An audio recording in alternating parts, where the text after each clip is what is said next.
ministro de Gobierno, empresario, consultor especializado en Derecho Internacional Público, Política, Tecnología y Comercio.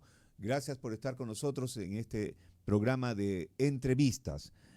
Abogado Mario Cubi, obviamente estamos ya pendientes, ya a las puertas de una nueva y obligada, rápida elección, agosto 2020, 20 de agosto del 2023.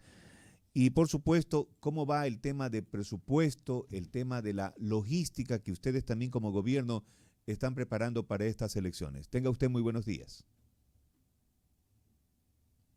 Edison, Jorge, muy buenos días y buenos días a todos los que escuchan y ven el programa. Un gusto poder compartir algunas ideas.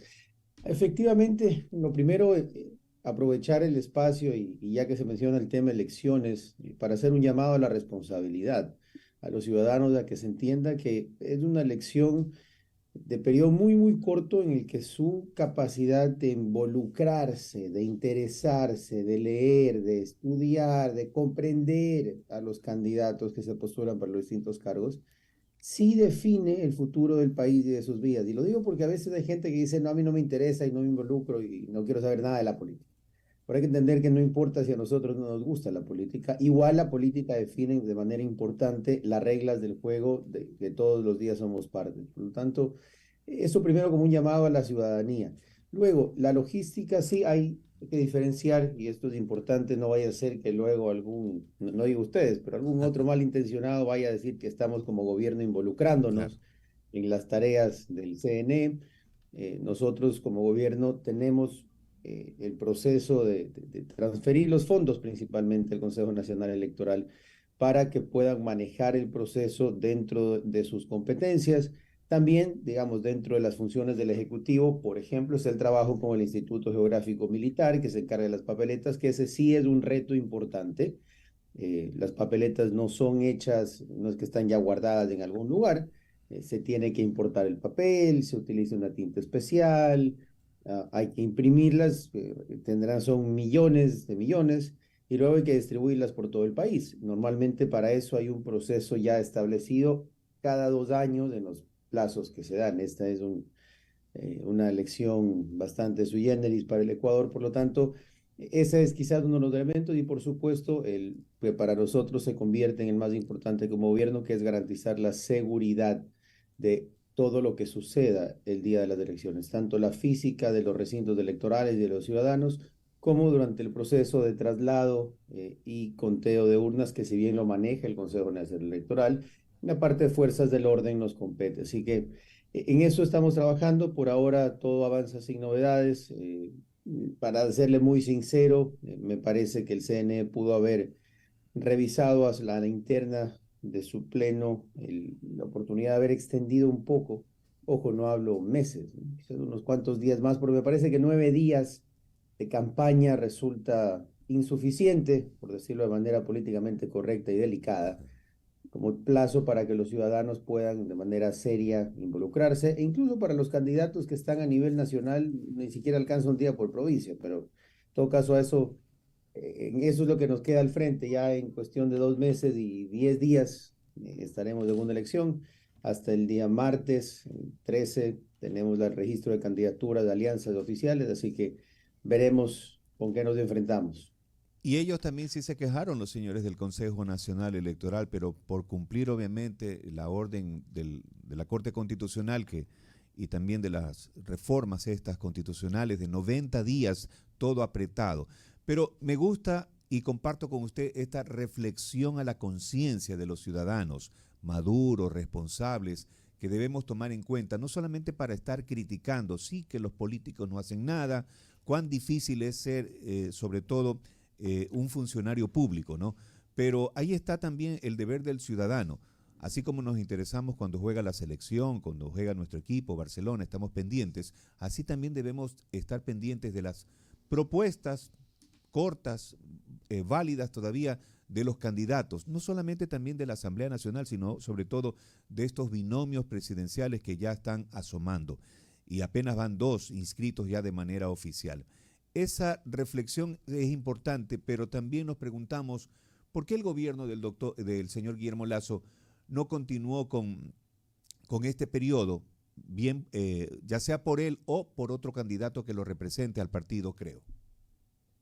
Entiendo la pregunta. Bueno, lo primero, y es solo para reforzar, Edison, todo el mundo critica, y ojo, me incluyo, eh, por ejemplo, a la Asamblea Nacional, a la ex Asamblea Nacional, que efectivamente fue una asamblea que se dedicó principalmente a bloquear al presidente de la República y la ejecución de su plan de gobierno, que durante menos de 2 años, y esto lo recalco porque es importante que los ciudadanos vayan entendiendo la magnitud de lo que venía sucediendo.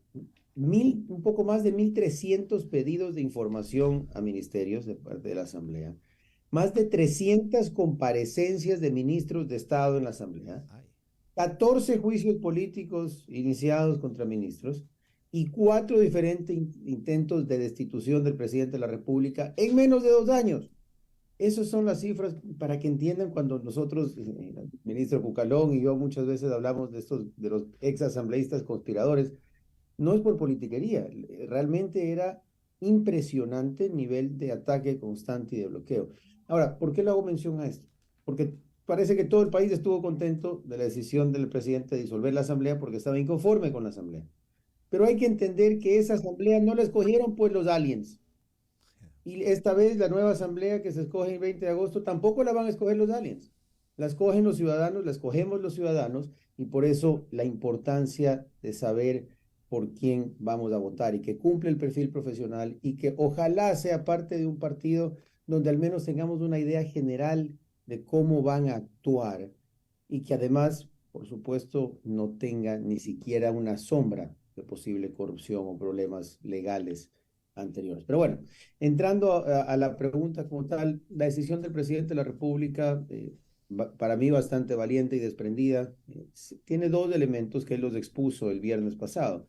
El primero, y es que durante estos 5 y medio, casi 6 meses hasta la posesión del nuevo gobierno, el poder enfocarnos como gobierno nacional en trabajar, en ser proactivos, en no estar ya, como lastimosamente nos tocó durante mucho tiempo, solo a la defensiva, sino poder empezar a ejecutar la mayoría de las ideas y planes que el presidente Lazo tuvo desde el inicio, desde sus campañas, desde el plan de gobierno que presentó. Así, por darles un ejemplo concreto, ayer fue un día bastante emotivo y alegre, pues tuvimos algunos resultados que se fueron, ¿no? Ayer estuvimos en Guaranda entregando una escuela para más de 3.000 niños, cerca de una para hacer más de 4.000 que se inauguró hace un par de semanas eh, en Guaranda, en un espacio que estaba completamente abandonado, con tecnología de punta. Estuvimos luego entregando créditos del 1.30 a varios emprendedores. Entre eso resalto a los primeros floricultores de Bolívar, que están sacando unas rosas y girasoles hermosos.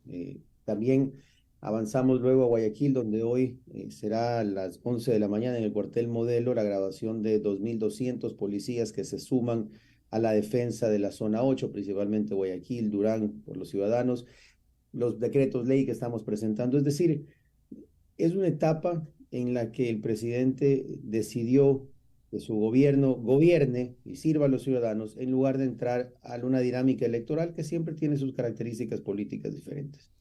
Y por otra, es la intención de dar un ejemplo. Ojalá de aquí al martes las posibles alianzas, retiros y demás demuestren que fue un llamado escuchado.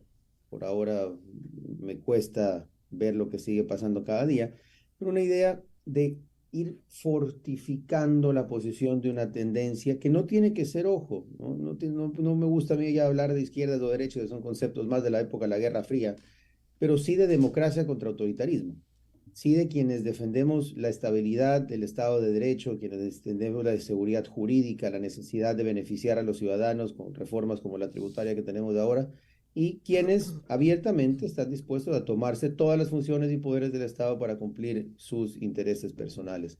Y es ahí donde el llamado en la parte final del discurso del presidente el viernes pasado decía, bueno, la idea es poder unir la tendencia y provocar que sea esta línea, la democrática, la que tenga mayores oportunidades. El partido al final lo que hizo fue, y ojo, aquí solo lo aclaro, yo no soy vocero de Creo, yo soy como viceministro de gobierno, parte del gobierno, pero el partido, dirigido por su presidente Esteban Bernal, siguió la línea del presidente, un poco no seamos parte de una elección en este momento para permitir que se unifiquen tendencias y más bien nos concentramos en estos 5 o 6 meses sean lo más efectivos posibles para cumplir todo lo que prometió el señor presidente, lo que teníamos planificado, y esta fue una disposición en gabinete del presidente, y es que en estos 6 meses trabajemos para cumplir lo que teníamos planificado en 2 años. No es fácil, pero es la misión que nos ha dado el presidente y en eso estamos. Abogado, ¿cómo está? Buenos días. Jorge, @Dito lo saluda desde acá, desde Guayaquil. ¿Cómo está usted? Buen día.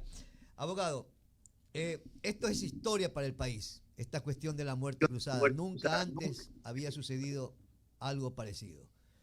¿Usted cree que si se hubiese manejado mejor la relación entre ejecutivo y legislativo, no hubiese pasado esta muerte cruzada? Adelante, abogado. Nuevamente, buenos días, qué gusto. A ver, sí, efectivamente la disolución de la Asamblea Nacional y la convocatoria de elecciones anticipadas, la llamada muerte cruzada, es una herramienta que por primera vez es utilizada en el Ecuador. Está en la Constitución del 2008 y vale aclararla que sabemos quién tuvo mayoría en esa Constitución, así que esto no ha sido un invento nuestro. Creo que nunca esperaron que lo use alguien que no sean ellos, pero aquí estamos. Una vez utilizada, ¿verdad? Les puedo decir que no fue una decisión sencilla, no fue una decisión tomada a la ligera, y fue una decisión basada realmente en los intereses de los ecuatorianos, porque podíamos pelearla, podíamos ir, en los cálculos generales estaba que ganábamos el juicio político contra el presidente.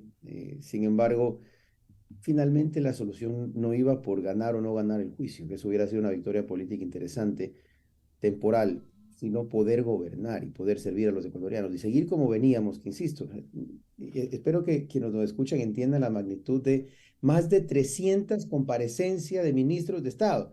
Eso significa que va un ministro, que además con su equipo, que ha estado una semana preparándose y levantando todos los documentos de lo específico que pedía la Asamblea, y que normalmente era para unos sainetes hasta preparados con teatro para generar conflictividad en la Asamblea, y lo pueden ver, estar en YouTube, en el Facebook de la Asamblea todos los días.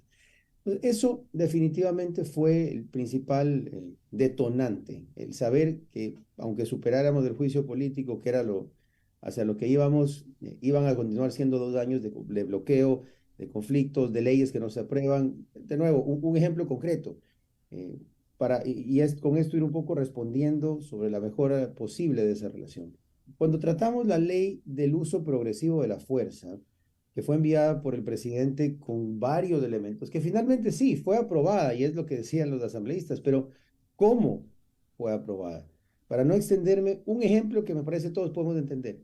Cuando la idea era dar mayores herramientas a las fuerzas del orden para combatir a la delincuencia con toda la fuerza de la ley, los señores terminaron sacando, diciendo que los animales no podían ser parte de esto, y cuando ustedes entenderán que en la lucha para el narcotráfico los perros entrenados son esenciales y claves para el proceso, pero los asambleístas decidieron prohibir su uso.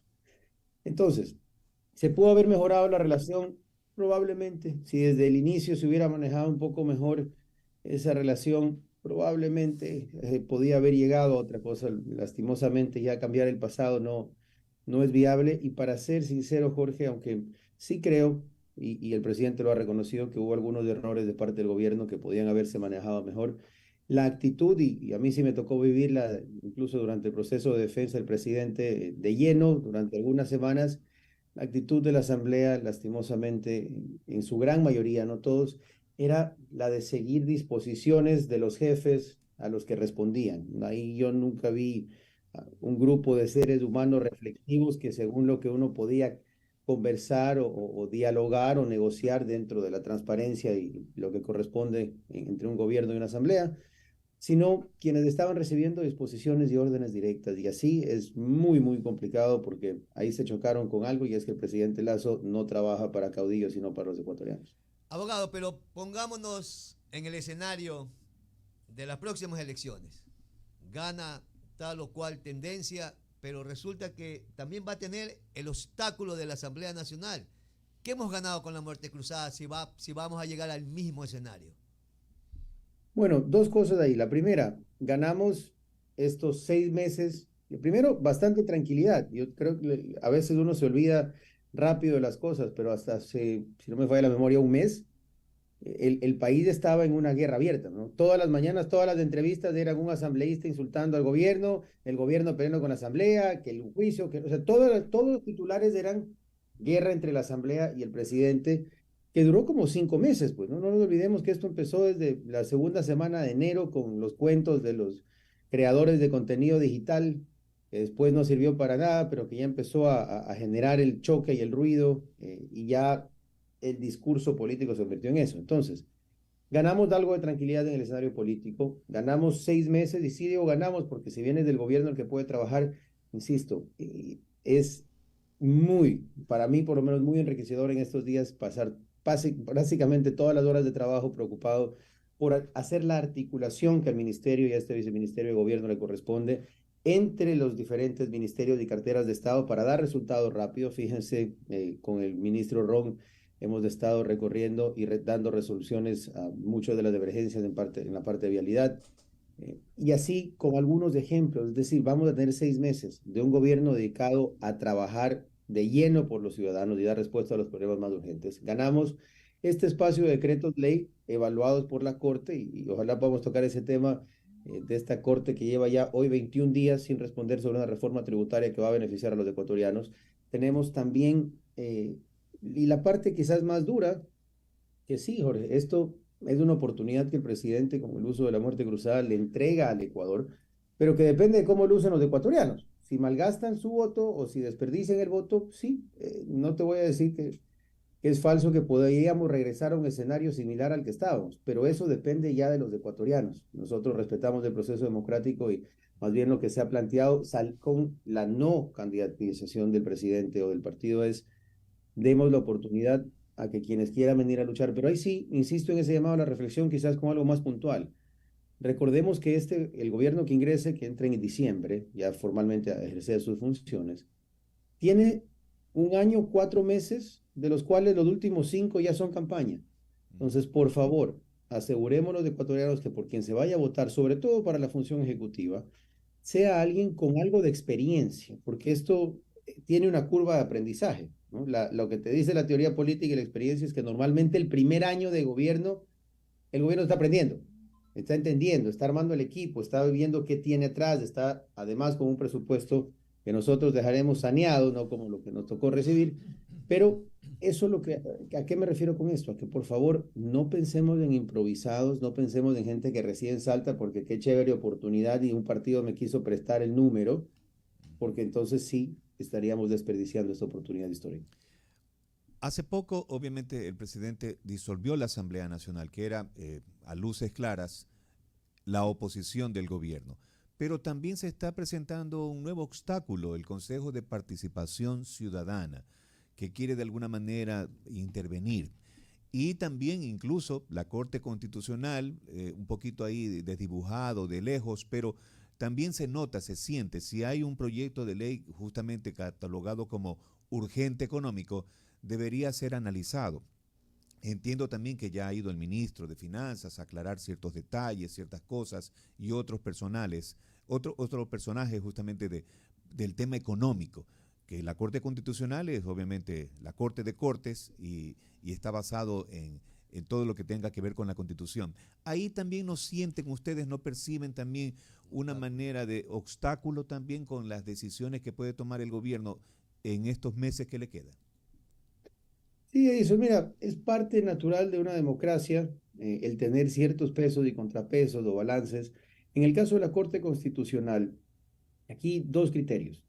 Lo primero, efectivamente está la Corte como un supervisor, si se quiere, del cumplimiento de la Constitución en el Ecuador. Yo no vería a la Corte como oposición, porque no es del ejercicio político que ejerce la Asamblea, pero sí es una institución por la cual hay que pasar, en virtud de lo que dice la Constitución, para que un decreto ley pueda entrar en vigencia. Ahora, eso es lo correcto. Lo que no me parece bien es que la Corte se ha estado tomando, al menos en estos días, y aquí también voy a hacer una disgregación, porque hay algo que estoy pensando de manera bien intencionada y luego como viceministro de gobierno que tengo que decirlo.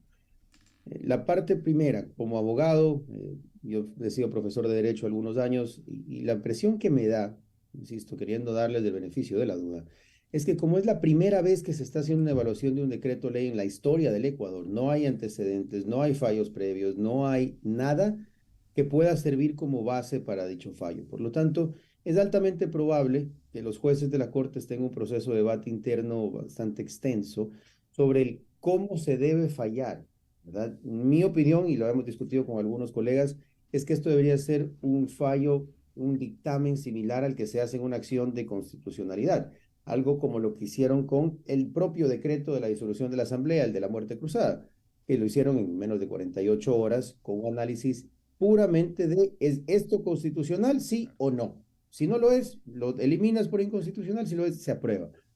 Entonces, quiero pensar que están debatiendo y que por eso se ha demorado tanto en esta ocasión. Sin embargo, ya entrando a esa segunda parte, como viceministro y como ciudadano, también me parece que no es aceptable que se demore tanto tiempo la Corte con algo que es prioritario. Son 21 días que han estado en la revisión de un proyecto de ley que no es realmente muy largo, que no es realmente desde lo técnico muy complejo y que además, insisto, ellos no son, y esto es importante que la ciudadanía lo entienda porque se puede convertir en un debate extenso durante estos meses.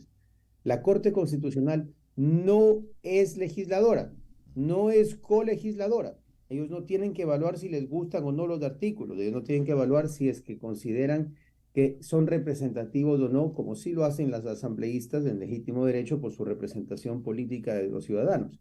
La Corte solo debe decir esto es constitucional o es inconstitucional. Punto.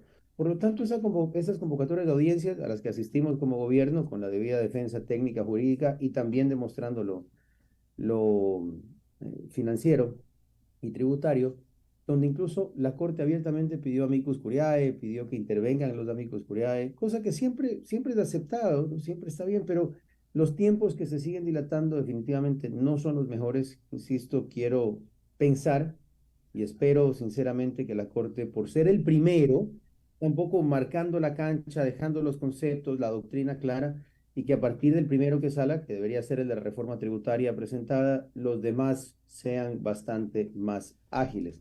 Ahora, con el CPCC, esta ha sido otra historia, ¿no? Sabemos que ahí está un señor que fue abogado de Correa hace algunos años, que es cercano a él, que está ahora con un proceso reactivado en el Tribunal Contencioso Electoral por proselitismo político durante una campaña que debía ser apolítica, que incluso abiertamente han ido mostrando sus cartas y como ya la Asamblea no es una herramienta para persecución, pues ahora parece que empiezan a hostigar a aquellos actores del escenario nacional, no son de gobierno ni siquiera, que estorban a los que representan. Y desde ahí, pues, nosotros combatiremos siempre con el derecho, combatiremos con la verdad. Ya hubo un primer intento de seguir con el sainete de la Asamblea cuando pidieron que comparezca en audiencia pública convocada por el Consejo al ministro del Interior Zapata y pues, respetuosamente se le respondió que no tienen la competencia para hacer eso, que si quieren una reunión o una audiencia con el ministro, con mucho gusto se puede coordinar, pero ese tipo de convocatorias no caben.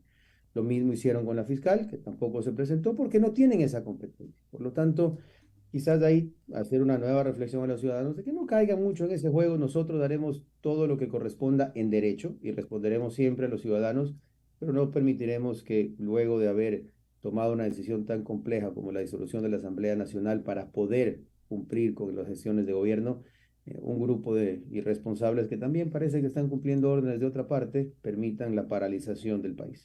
Pero también ayer estuvo con nosotros en este espacio de contrapunto el doctor Allen Berbera, presidente del Consejo de Participación Ciudadana. Y o coincidencia también, ¿no? Que de alguna manera pensamos nosotros aquí entre nos, como una especie de desquite también, que el presidente manda un decreto para que obviamente ellos se cambien de casa. Eso también no es una especie de, un dardito para ellos, una especie de desquite, Eso viceministro. lo entiendo, te soy sincero, ayer como les dije, pasé todo el día en territorio, no he visto el detalle de fondo de esa acción, pero al menos te puedo hablar como Ministerio de Gobierno, no ha sido ni estrategia ni intento de nada. Entiendo que había un comodato que tenía que renovarse en marzo, que la entonces presidenta Gina no avanzaron con ese trámite. Entiendo que va por ahí, pero te puedo asegurar que no hay ninguna intención. El presidente Lazo y su gobierno creo que hemos demostrado en repetidas ocasiones, a veces hasta nos critican de excesivamente demócratas, que somos muy demócratas, nos acusan algunos. Y este tipo de cosas, insisto, hay que revisar el detalle en lo jurídico, no quiero responder ahora, pero eh, no, créeme, no es un intento de continuar con una conflictividad, resultaría inmaduro. Abogado, usted habló de una tendencia que el presidente de la República habla sobre una tendencia. Usted habla sobre una tendencia, pero mientras más candidatos se vayan a inscribir, oficialmente hablando, ¿no? Esa tendencia se puede debilitar a sabienda que tenemos un 30% del Partido Revolución Ciudadana, que es la base que tienen ellos para estar supuestamente en una segunda vuelta. Pero si se siguen inscribiendo candidatos, el voto se va a dividir mucho, ¿o no es así, señor abogado viceministro? Sí, sí, definitivamente, Jorge. A ver, hay dos cosas. Primero, aclarar que la tendencia, al menos la que hablamos ahora, ya quisiera que lleguemos a un momento como Estado ecuatoriano en el que la solidez de los partidos políticos, el modelo electoral, nos permita debatir temas de tendencias un poco más avanzadas respecto de conceptos ideológicos, de proyectos de ley, de elementos que buscamos, que pueden ser de diferentes líneas ideológicas, pero que buscamos para el desarrollo. Entonces, estar debatiendo como pasa en Inglaterra entre Labours y Tories. Pero bueno, acá nuestro primer combate y el tema de la gran tendencia a la que se refiere el presidente y que refuerzo ahora es la gente que cree en la democracia, que cree en el diálogo, que cree en respetar los derechos de todos y particularmente la seguridad y estabilidad jurídica versus quienes tienen un modelo autoritarista y que abiertamente han dicho que si llegan a atacar a todo el mundo, a la venganza, a recuperar lo perdido, etcétera, etcétera, etcétera. Entonces, desde ahí es una tendencia bastante más amplia de lo que se podría pensar cuando uno habla de derechas, de extremas derechas, centro derecha, centro izquierda. Luego, respecto a tu reflexión, Jorge, completamente de acuerdo. La verdad, me apena que en estos días más candidatos, que además me parece que todos tenemos claro que las probabilidades que tienen son prácticamente nulas, empiezan a entrar a este juego. Que ojo, también esperemos hasta el martes para no ser excesivamente duros, porque parecería que hay algunos que están tratando de aprovechar los días y esos espacios para pescar a río revuelto. Y hay algunos que ingresaron y declinaron las candidaturas, que se han mostrado con apoyo hacia otro de los candidatos. Hay quienes están ahora en conversaciones, por ejemplo, y esto creo que es un factor importantísimo en la política ecuatoriana.